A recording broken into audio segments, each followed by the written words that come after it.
these years I wanted to kill him. Now I can't.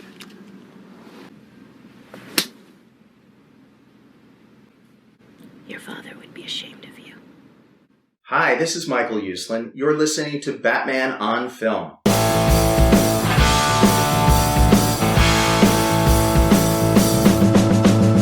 Talking about the tales where the shadows crawl. Chapter by chapter, we've covered it all.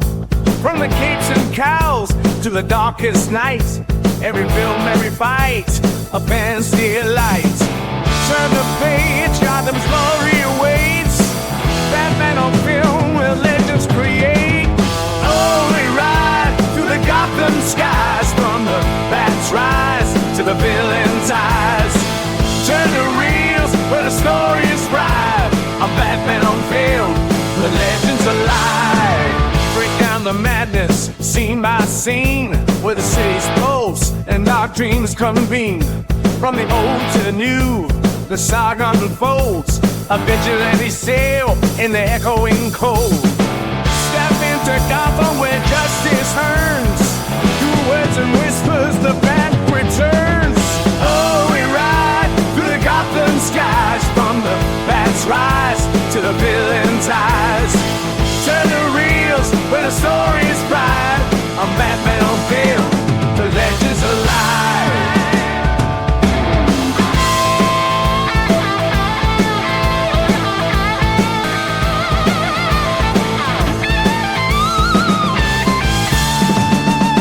In the shadow of the night, tales untold. Pages turn as the saga unfolds. Join the journey in this timeless quest. Batman on film stands above the rest. Oh, we ride through the Gotham skies. From the bat's rise to the villain's eyes. Turn the reels where the story is bright.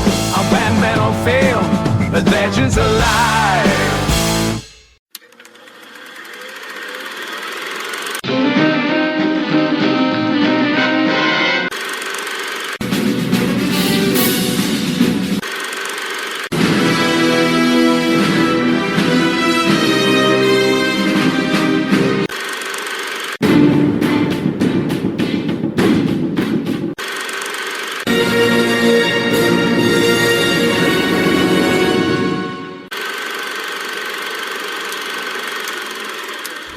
Welcome to Chapter 3 of Batman Begins, a Batman on Film podcast, celebrating the 20th anniversary of Christopher Nolan's game-changing film. I'm senior contributor Javi Trujillo, and joining me today is a fellow senior contributor, the guru of gamers, the sheriff around these here parts, Ryan Haas. How are we doing today, Ryan? Hello. I'm doing well. It's a fun thing, these BOF chapter by chapters, and I'm excited to be on my first appearance on a Batman Begins one. So excited to get going. Now, you're a big Azrael fan. Have you pre-ordered the McFarlane or Hot Toys Azbats that recently got revealed? Speaking of Batman Begins, let's talk about Azrael. Right? Yeah, I did. I don't know what the deal is with DC really getting way more into Azrael these days, but I'm not complaining. Yes, after you sent me the link of like, oh yeah, they're doing like an actual Hot Toys Azrael, I did kind of pre-order it that day as fast as I could. Nice. It looks really good. It looks really good. I mean, we know that Hot Toys are generally, pretty A tier, but I didn't really get into them too much after my initial, wallet drain way back in the day when we first started to get into them for the Dark Knight. I have like Dark Knight Batman and Harvey Two-Face and Bank Robber Joker and a Batpod, and that's really the extent of my Hot Toys collection. But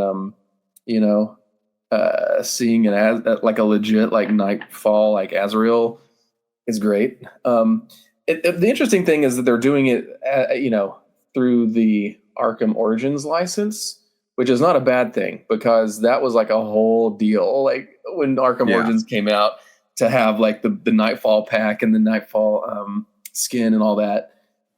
So it looks, and luckily that version of it looks really good and really true to the comic. So I got that. I did pre-order that. Sadly, it's like a whole year out or something. Yeah. So, but you know, they've been making a lot of other good Azrael things lately too, and I was also shocked, you know, that they are doing a Azrael Batman black and white statue. I thought we would get like an As-Bats black and white statue, but they're actually doing like original Quesada, sort of like Azrael, regular, like yes, first appearance type Azrael. So I'm not complaining about that, but yeah, I was shocked they're doing that before any other kind of like As-Bats. I thought that would surely come first. So yeah, so I got that on pre-order too. Did you get the Night's End that dropped yesterday? I haven't, but I definitely will. I'm on the fence about it. Yeah. It's like, where am I gonna put it? And yeah, that's not my favorite Azrael look, but it is kind of cool to have it, and to have it in that scale with, you know, all the other figures would be pretty cool. Yeah, like they have the night, they have the other two, right? They have like, the Troika one, which I thought was interesting. Yeah, like I might have to get the Troika one just because that's, to me, that's less Troika and that's more like Kelly Jones, Doug Munch, like Batman, which is a great run of the book. So yeah, and in terms of As-Bats, we have like the Nightfall. We have like the version 1 and version like 2 versions of Azrael, of As-Bats, and so this is like the Night's End or something. So, and then there's also like there's like a couple of like Platinum Edition variants too. So yeah, it's exciting. And there's the Mayfix you can see on my camera here. I'll go for that one. Yeah. So I've got that one too. I love that. It's real good. Yeah. I need to put him back on the Kelly Jones head again just to trick it up. But that's is having those different display options. I haven't put him out yet with the scuba head, but see, and that's so good. Like they know what they're doing these days. Like our specific, like there's like a 10-year like plus or minus generation that like it's like the last generation that has disposable cash. We better get them while we still can. And I just got yesterday, and I haven't opened it yet because I want to do a video for the channel. I got the InArt 112 deluxe version of The Dark Knight Rises Batman, which the reviews that started coming out for it like 3 months ago, the people who got like advanced, figures for it to promote it. Like this wasn't something that was in my wheelhouse necessarily because I have the 2.0 Rises from Hot Toys, but seeing how detailed the figure is and the price point, it's pretty good, right? Cheaper than a Mayfix, So I was like, I don't have any 112 stuff, but I'm always like on the fence.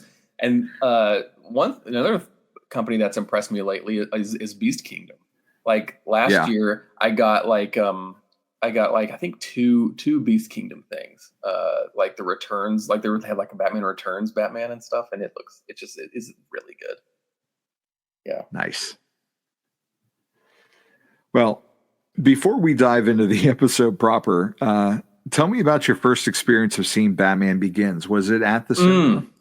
It absolutely was. Yeah, like Batman Begins is, anybody that really knows me or my time or tenure with BOF.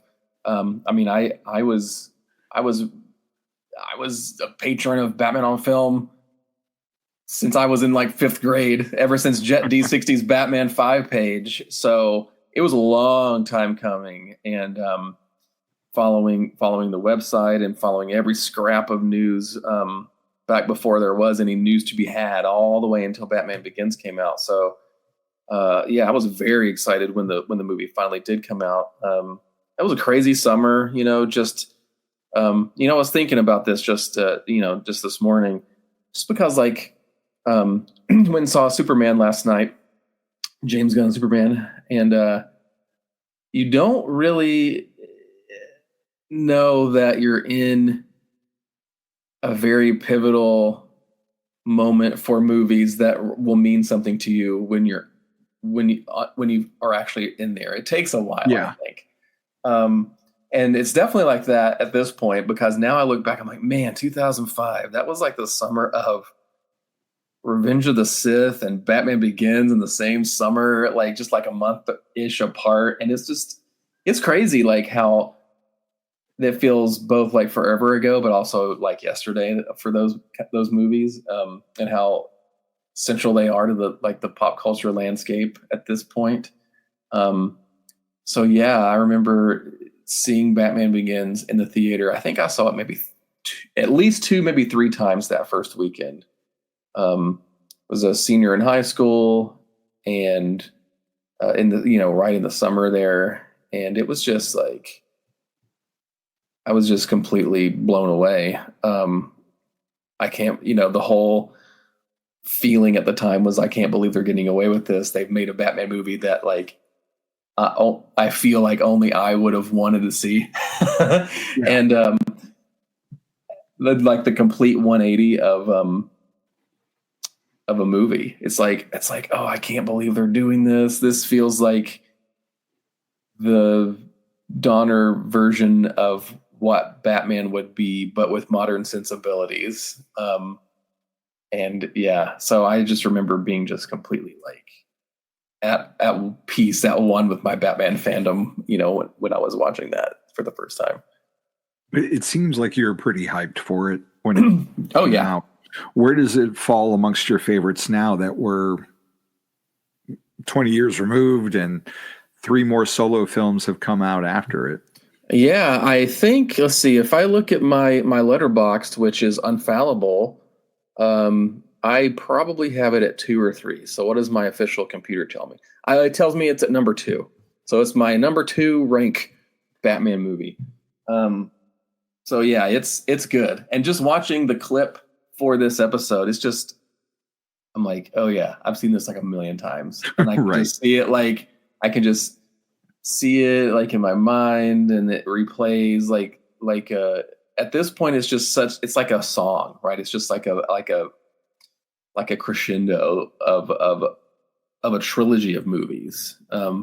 It just feels like they're just told so well, in terms of everything that goes into this movie, in terms of the writing and the directing and the acting and the score. I mean, my God, that score really just we don't get that kind of music in a movie all the time these days. Again, I just recency bias, just think about James Gunn Superman, and it's good, but it's not this, and it's just, it's just wonderful. Just the storytelling just is so rock solid. And I think that's kind of why it just takes itself so earnestly, that it doesn't need, it's a movie that doesn't concern itself with or need anything but the story it's trying to tell. It doesn't really have much outside influence in terms of it projecting back to the viewer. And yeah, it's special. We don't always get that. I'm going to put you on the spot. What's your number 1 on Letterboxd then? Well, it's Dark Knight Rises. How could it not be Rises? It's Rises. Yeah. Yeah, there's some interesting callbacks with this movie, this chapter in particular that we're going to be talking about right now. Yeah, absolutely. So we're here today to discuss chapter 3, which I'm calling Your Father Would Be Ashamed of You. And it starts at the 1945 mark and ends at the 28-minute, 26-second mark for those following along at home. We open with Ducard and Bruce sitting around a fire, with Ducard instructing him to rub his chest and his arms will take care of themselves. He then tells Bruce that he's stronger than his father because of his rage. And then he goes into his backstory and how he had a wife. And at this point, we're taking who Ducard is at face value. Because of this casting, were you getting Qui-Gon Jinn vibes from him, from Neeson being a mentor in this scene? Yeah, I think being of the age that I am and that I was back in the day, like the Qui-Gon and Ducard / Raz are the two giant, Liam Neeson roles of the day, before he got into the Taken era. The Naked Gun era. Yeah, the Naked Gun, Taken. Yeah, exactly. Which is just crazy to see his career like have this second, third, fourth wind, whatever. Yeah, I was getting echoes of that for sure during that scene. Yeah, just because like he is like a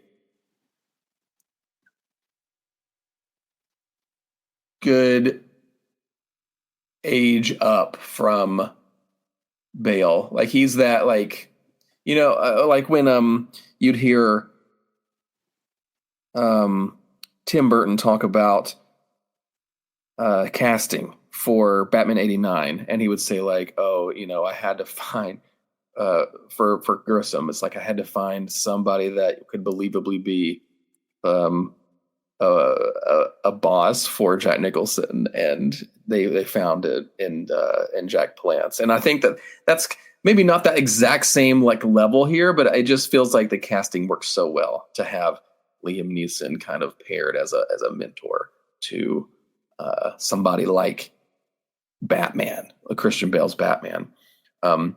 Especially because we know they also talked about Guy Pearce, right? That as a possible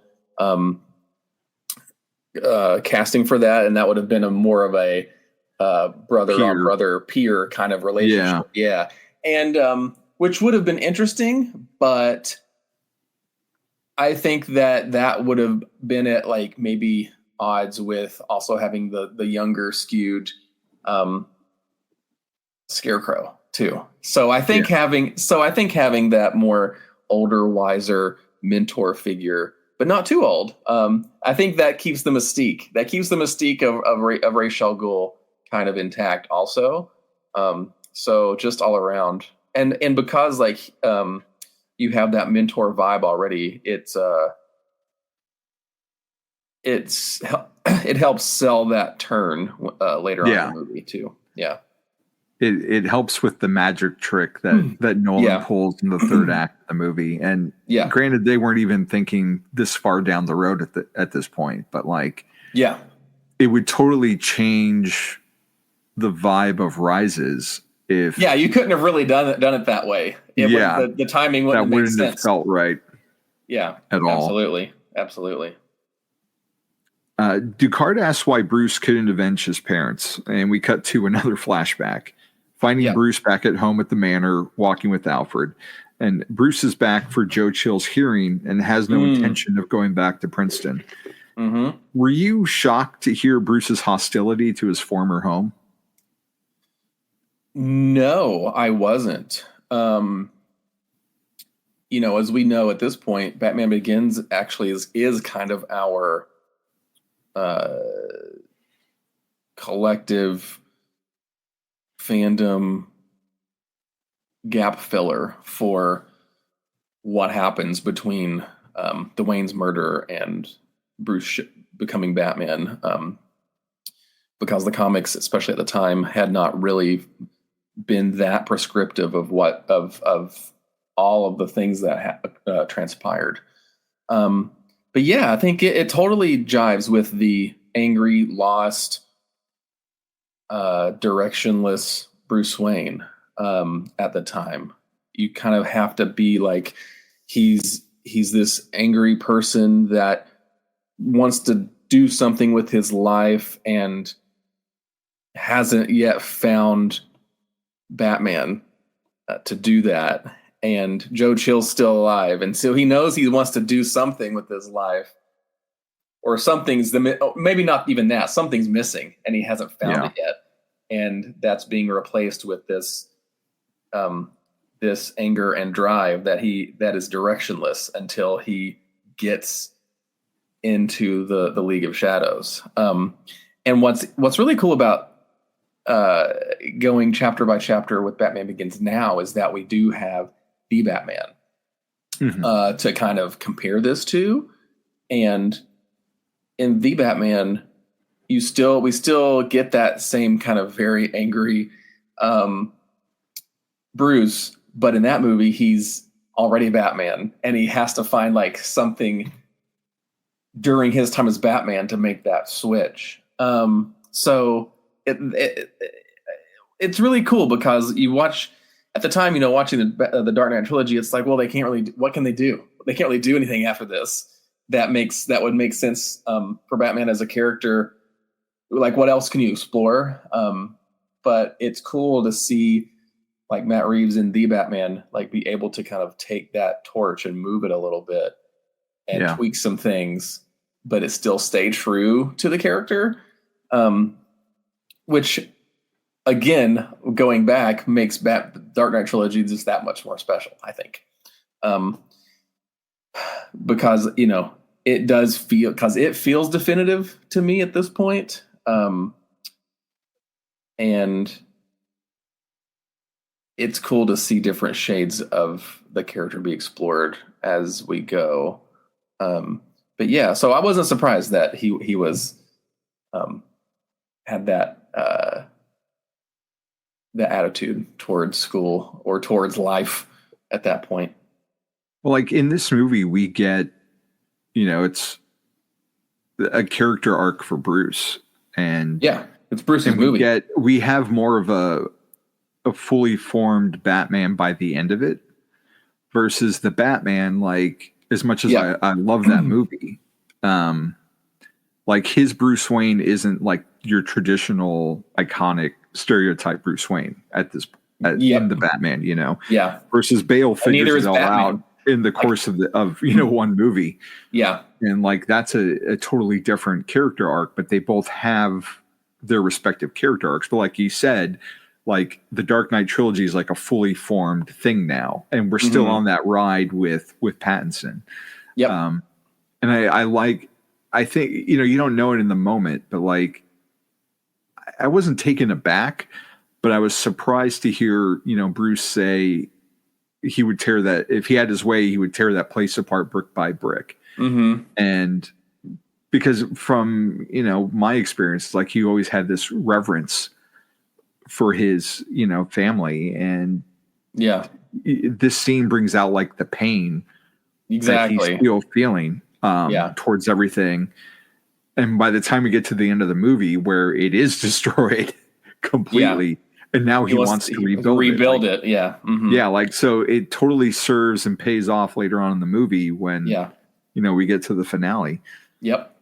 And as Bruce visits his parents' room, we get a flashback inside the flashback of young Bruce. Yeah. Exactly. He was laying the seeds for Inception right there. But we see young Bruce using his father's stethoscope to hear his dad's heart. And, like we just mentioned, like this heirloom is important. There's a callback to it at the end of the film, so we really come full circle, like, but in different time periods, even like it all coalesces into like the end of the movie. Yeah. And then we get to see like Bruce's luggage, which has a gun packed inside. Were you like fan outraging at that or curious to see where all this was going? No, I wasn't fan outraging at all. I think really exploring the attitude and the lore of why Batman doesn't use guns and his attitude towards guns, I think was really smart. I mean, they could have definitely done what the movies before it did and just kind of ignore it and just do action movie stuff or whatever. But like, yeah, I think like everything else Batman Begins does, they really dive deep into like everything that causes Bruce Wayne to become Batman, both inwardly and outwardly, and having all of the attitude towards guns and weapons and taking a life and all that built into the story, I think was really uncharted territory, and like having that part of the story was really bold, and I thought it really worked. So like everything surrounding it was really good. Just how he was planning to kill Joe Chill and throwing away the gun, and it's just because you get the payoff, because you get, if you're just watching it, it holds up. If you're not a Batman fan, but if you are, it really pulls at you because you're like, oh man, like Batman using a gun, and then all that kind of stuff. But then as soon as he throws the gun away, like you kind of are like, oh wow, like he's made his choice there. Like it's another major step towards becoming the Batman that he needs to be. And then the other really crazy part to me at the time was the fact that like, they, in a way, even they bring Joe Chill in. It's like our first Joe Chill really in a Batman movie. And building in like this confrontation where he gets to find the kid, because there's like different interpretations or people that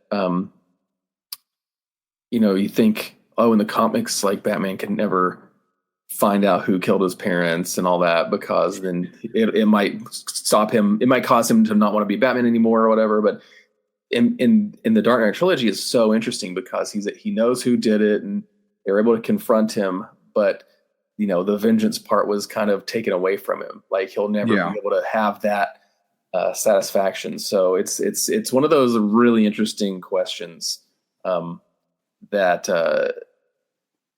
Batman Begins answers in an interesting way. Yeah, because it does make it more about. It makes this Batman less about revenge and vengeance, and more about just fixing the intrinsic problems in the city. And that's this whole scene, like when the DA like releases Joe Chill, he explains like, this wasn't done out of, it was done out of like desperation, wasn't done out of like intent. And that's like the whole problem that the Dark Knight trilogy's Batman is trying to solve, So I thought it's really interesting. So many seeds get laid so many threads get made that continue through like all three movies. We're going to put a quick pin in the conversation for a quick word from our sponsors.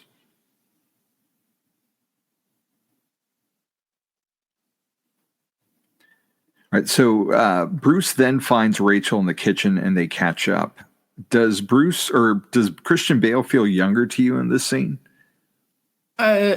Just a tad. Like in the movie, it should be what, the 7 years younger. So he should be 23-ish. Does the haircut make that much of a difference? Does it make him come off as younger? Not really.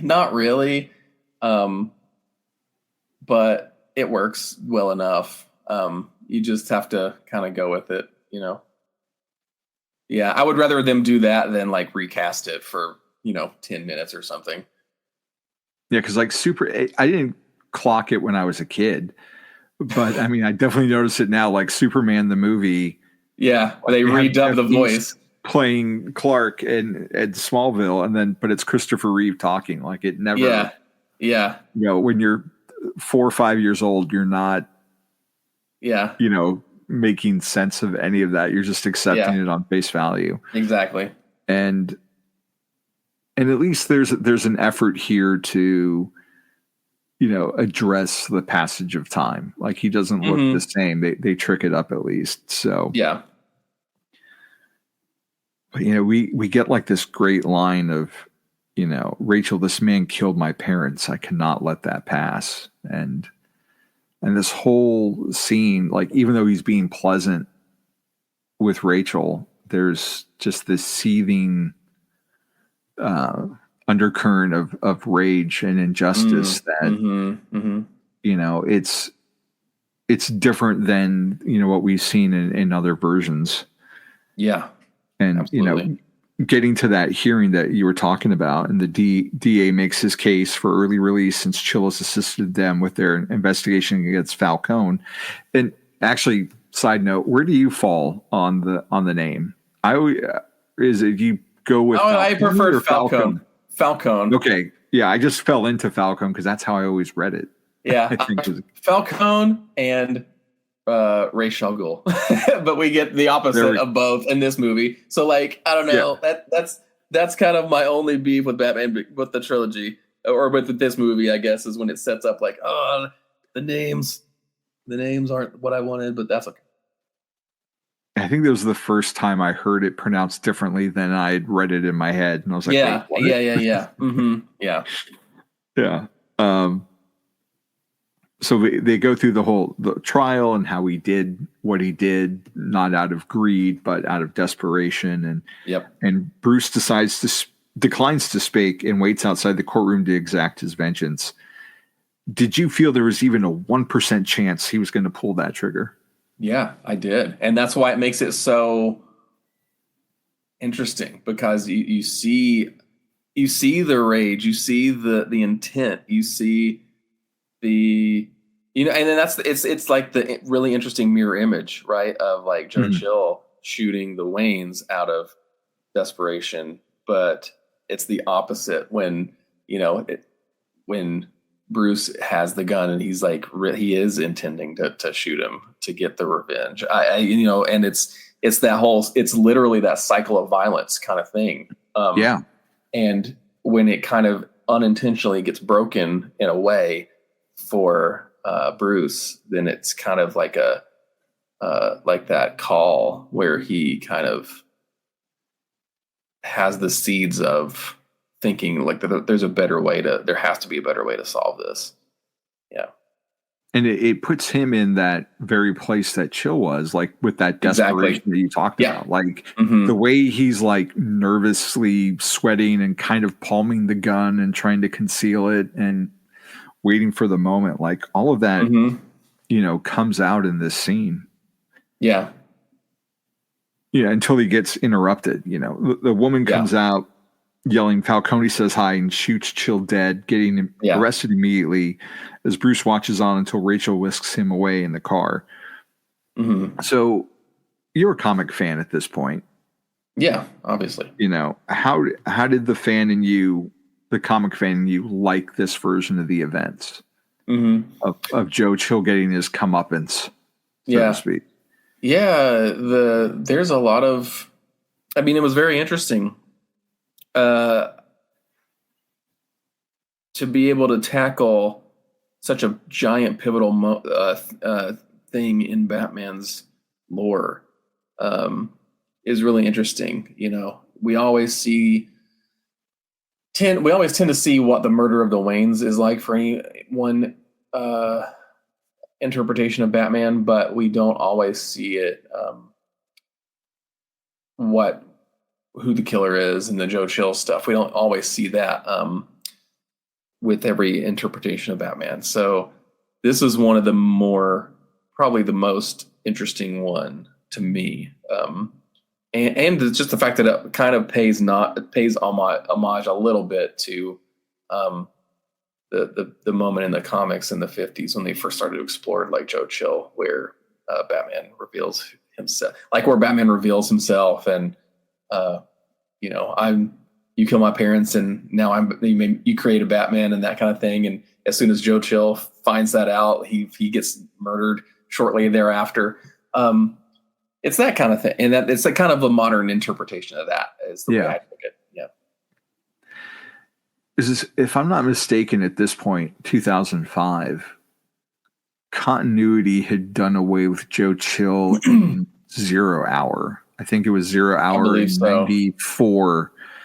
Yeah. That reset it to where he didn't know. Yeah. Who the parents, who killed his parents. And in the, when the Michael Keaton movie came out, there was the greatest Batman stories ever told.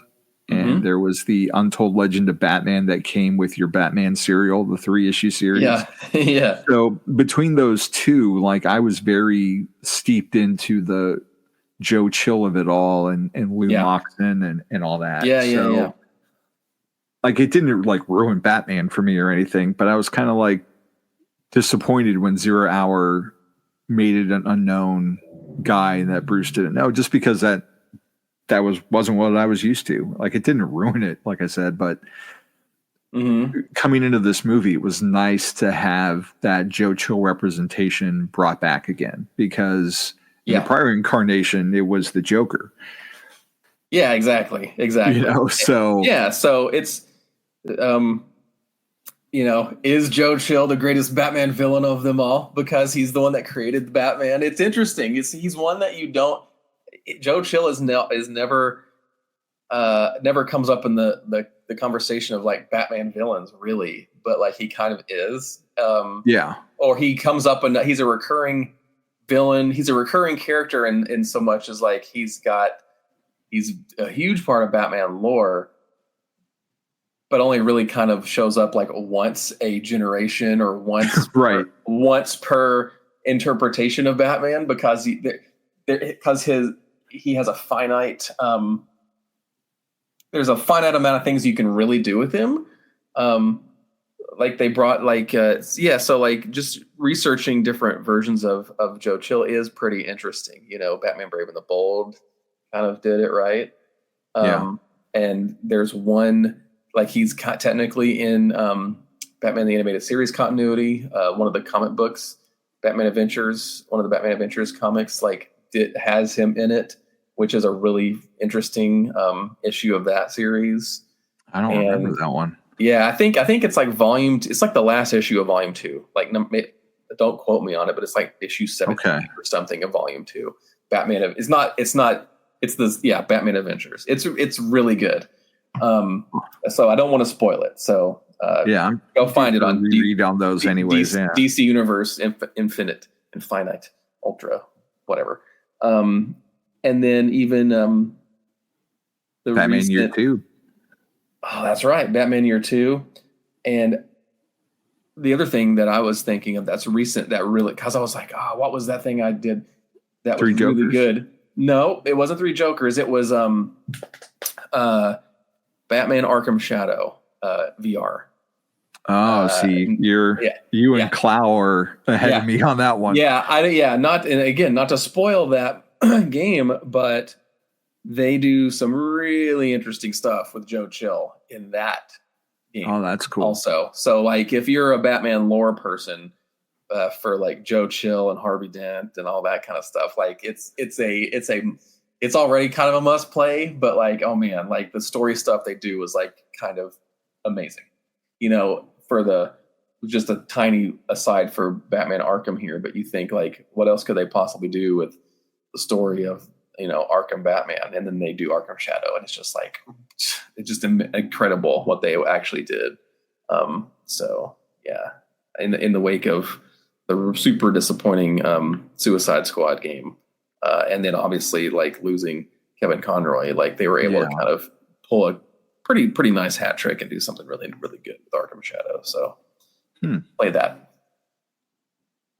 Is there any chatter about that getting a port for like next gen consoles, a non VR version? I haven't heard any chatter. Meta owns that studio, and they like bought Camouflage, that studio. They bought them so they could make bespoke platform versions of things for their own stuff. So I would say it's pretty unlikely unless they start going the Microsoft route and like getting them to make other versions. I think it's more likely that there would be, other VR versions of it instead of like a VR-less version of it. Yeah. Yeah. I would hope for some, like my heart of hearts, I'm like, I would like a PlayStation VR 2, port of it that's got, better graphics and stuff. But even that, I think it's kind of a long shot because they really want you to buy MetaQuest just to play it. Yeah. Well, I'll just hold out for a HD remaster of Origins and Yeah. let that game finally have its time to shine. Mm-hmm. Instead of the 720p Yeah. before. Yeah. Like and that's the thing too, is like if you're one of the lucky people that has a disc copy of the Xbox 360 version of Arkham Origins and a Xbox Series X, you can play it, in like super high res, like and it's great. It's just really, really good. That's the best way to play it. We are a PlayStation and Nintendo house over here, so Mm-hmm. no Xboxes. Mm-hmm. Rachel drives Bruce around, showing him some of the more crime-ridden areas of Gotham and what effect Falcone has had on the city. Mm-hmm. And when Bruce reveals the gun he brought to court to kill Chill with, she slaps him. Twice. Yeah. A double slap. Yeah. And after saying how disappointed his father would be, he exits the car and Rachel just leaves him there. Like here's the worst parts of And Gotham. then she never sees him gone. again. She never sees she leaves, drops him off, and he disappears for 7 years. Yeah, and watching it for this, I was like, what did Rachel think? Like, what was she thinking in the intervening years of I left him in this horrible part of Gotham and he was never seen again. Like, what guilt is she carrying? I know, right? Until she finally hears word that he's back, that he's actually, especially after he's declared dead.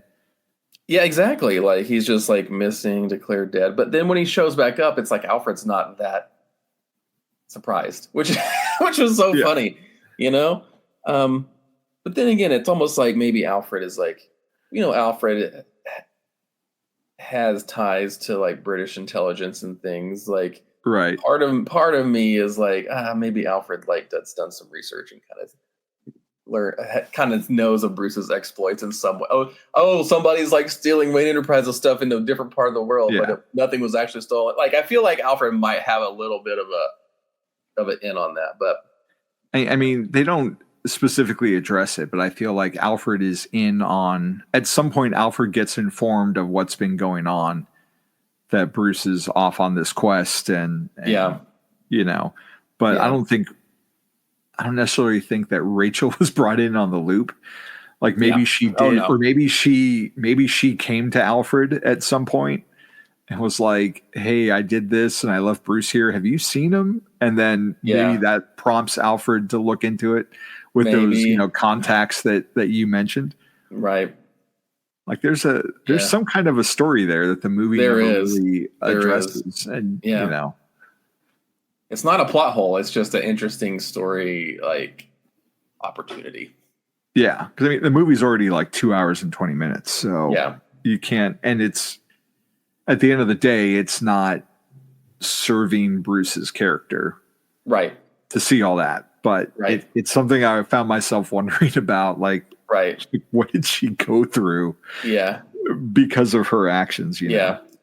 I think Denny O'Neill's Batman Begins novel goes into more during that time, but it's all, but not in terms of that. It's just more of the A to B of like Bruce himself and what he does on his journey. Yeah, it is also one of those things I need to track down because I've never read that either. Yeah, it's very good. It's very good.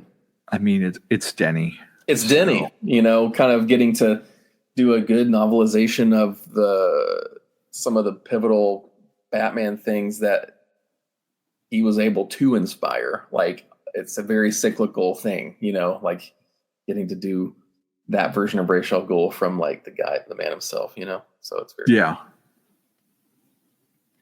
What did you think of like the double slap? I loved it. Like, it's just like, the movie's so fast, and intentional in terms of like the beats. So like every time it does take a moment to like really reinforce something. And I always wonder, like, I haven't read the script in a while. I don't remember if the script necessarily says like she slaps him twice or anything, or if that was something that they just like tried on the day. But yeah, I remember in my screenings, that was always a moment that I tried to gauge like how does the audience react, and a lot of times people are just like, oh. So with the second slap, so yeah, it's supposed to be this like uncomfortable, like really drive that point home of like, Bruce gets it from some people, like your father would be ashamed of you and your parents' death was not your fault, like all that stuff. Like Bruce really gets some harsh moments in the movie for sure. And as Bruce stands at the docks, he replays the moment his parents were killed in his head, seeing the gun that killed them. Yeah. And then he throws the one that he was carrying into the water in disgust. Yeah. Would you argue, Ryan, that this is truly the moment this Batman is born? Yeah. Yeah. I was alluding to that earlier. Just to where, like, I guess the half, like he's a Batman in all but costume in terms of the internal drive or internal mission of what he wants to do. It's really, you can tell. And it was so fulfilling to watch that in the theater, to have that moment kind of be such a pivotal and central thing to influence that version of Bruce to, like I said, find a better way to save Gotham and to do it without that kind of violence. They really like connected that to the gun, and to have him just be so disgusted with the weapon and himself and the whole situation, and to like chuck it into the water and then march right up to Falcone. It was pretty powerful. And I don't think we've seen in live action up until this point, like the significance of that. Like, while Adam West, mentions the murder of his parents in like the first episode, criminals. Yeah. And it doesn't really go, we don't get anything deeper than that one mention. And certainly in the Schumacher Burton era, like we see the effects that the gun had, but there's no lip service paid from Batman. You don't get mention of any kind of code against guns. So this is really bringing it, that revulsion to the general audience, and, explaining where it comes from, and easily making its case why the character feels the way he does and why he has this vow. And I'm trying to think of when that got expressed in the comics. Do you know, like the earliest thing I can think of right now would be The Dark Knight Returns, where Batman's very, has it's the weapon of the enemy, a coward uses it. Yeah. I don't know where it originated before that, if we saw it in anything prior to that, in any Denny O'Neil stories, or... I don't know. Nothing is jumping out that it's like such a pivotal, like, on the page thing. I mean, as we know, it happened. Like, the reason it happened in the comics is because it was a change that Bill Finger himself made, based off of feedback from readers. I don't know if it was like, it was, and I think I got that info from, I want to say it was the Batcave companion book, because it's a really good book that goes into like, why did X, Y, or Z happen, like in the real world, that influenced Batman's like history, and they dive into a lot of fun things like that. So I think like a lot of like parents and stuff like just kind of started to write in and report like they didn't really, like, they liked Batman as a character, but they didn't like that he used guns and was killing people with the guns, and why he doesn't. Okay, so he's cool enough. He doesn't need it. Like 1940 then, with like 1940 something, whatever. Yeah, exactly. And so like he uses guns in the first few issues, and then he just kind of stops, and that like becomes like I don't kill and I don't use guns. and that was all kind of done, kind of glossed over, but that was less of an editorial mandate and more of a, like, it's editorial plus like Bill Finger doing it as a result of actual reader feedback. So, and even then, like, I think that's a really cool thing that's built into the character. Like they started it like that, and then changed it over the years. Defined it more, gave it more purpose and a meaning. Yeah, and to have like the original creator kind of like have a say in that, and even be able to explore it and build it in a way that wasn't like hokey-ish, is really cool. To have that happened so early on in Batman's like history as a character, and have it come back around in such a interesting way in Batman Begins. And it's something that sticks throughout the whole, run of these movies too. Like, the whole, when we get to Rises where he's, telling Catwoman about it, and no guns, no killing. And, her, I don't feel about it as strongly about it as you do, kind of thing. Like it Exactly. provides like so many good little character beats also, beyond just this one moment in this one chapter. Yeah. Yeah, they really set up for not having like a roadmap with this one movie. Like they really do so many wonderful callbacks. Even we kind of glossed over it when they're sitting on the fire and Ducard at this point. Oh yeah, telling the story of his wife like that. Mm-hmm. We get flashbacks to that in Rises. Like it's all connected. But 3 of these movies in succession. Mm-hmm. Like you see so many wonderful callbacks to this movie. Mm-hmm. That really makes it feel more cohesive than you would think it would be. Yeah. Well, any final thoughts on this chapter?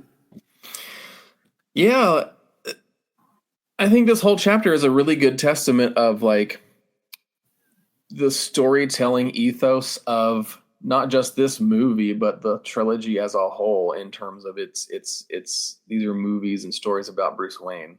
Not like it's a Bruce Wayne first story, not like Batman or a villain first thing. And being Batman Begins, it's a really these particular scenes are really pivotal in terms of showing where Bruce is at and the source of his pain and anger, and what he can do to kind of transform it into something meaningful. And then I did notice one other little link to Rises 2 in here, where it just spins. Bruce has all this anger and fear, and then it comes back again in the pit in Rises, where he has to like find the fear again to be able to kind of be Batman again. And I thought that was really interesting, because that's such a thing that Ducard / Race tries to get Bruce to harness in these scenes, figure out what to do with this. And what he does with it is he becomes Batman. So so that's kind of the final point there is it all comes back to Batman, but in such a good character forward way. And that's one of my favorite quotes from Batman the Cult. Where he says, I always claimed I became the Batman to fight crime. That was a lie. I did it to overcome the fear. And that quote is from the last issue, I think. And it's on the back. If you had it in single issue form, like it was on the back cover. And I think Jonathan Nolan even had mentioned that he that was a big influence for him too when he was working on it. Did he? Okay. I hadn't heard that. I believe so. But I always think of that quote when I think of like this trilogy, because so much of it is about, like I talked with like Chris on the last chapter, like the anxiety and fear he felt as a boy falling into the hole, and how he, turns it around against those who would prey on the fearful. Yeah. And and having the Scarecrow being a thread too throughout all three films, always is a reminder. So yeah. Man, just talking about this movie, like it just makes me love it like more and more. So I love the chapter by chapter format. It really makes you break the story down and really analyze like why this character is so special. There's just so much, and it's a testament to all these movies too. Like not just the Nolan ones, but all the other chapter by chapter things we've done. It's there's always some really interesting stuff that you can kind of uncover when you dive deep. So it's really good. And the majority of these, they come out at the summertime, and they're supposed to be summer blockbusters. But like you said, picking it apart like this, like you really see all the craft that went into it, and how they're just a little bit above. They're not mindless entertainment. There's so much that goes into it that, if you analyze it, there's a lot to pick apart and see and appreciate. So, well, thanks for coming on, bud. It's been a while since we've gotten to talk like this, and I appreciate you taking the time. Yeah. Where can people find you? People can find me on. Well, if you're a member of the Batman on Film Facebook page, I'm poking around on there, and just on the social media, I'm on Twitter at SMB_Ryan. That's probably the easiest way. I'm also on Instagram at SMB_Ryan. So all those places, and then of course my Super Mario Brothers movie website, SMBmovie.com and SMB Movie at those same two aforementioned social media places. So there. Do you have anything coming up with Lauer anytime? Did you guys talk the adaptation? Did I miss it? Yes, you missed it. It's on. Okay. It's on. It's up there, right? Yeah, it's already up. Lauer has been doing, the Lord's work, just cranking out Batman Book Club episodes. So in between industry legend interviews or something, like with Stephen Goldberg, right? And Tom King, we did some Batman Forever anniversary stuff. We did talk about the Batman Forever comic adaptation, which was also written or adapted by the great Denny O'Neil, and like the chapter by chapter stuff, that was also a really good discussion, because it's just looking at the changes and kinds of things that you have to do to adapt something from a comic to a movie and back to a comic again is really interesting. And it kind of shows some different shades of Batman Forever that maybe, I don't want to say get overlooked in the movie, but a different window into that story. It's pretty interesting. Well, thank you again, man, for joining me. Like I said, I really appreciate having you on and all the insights that you bring.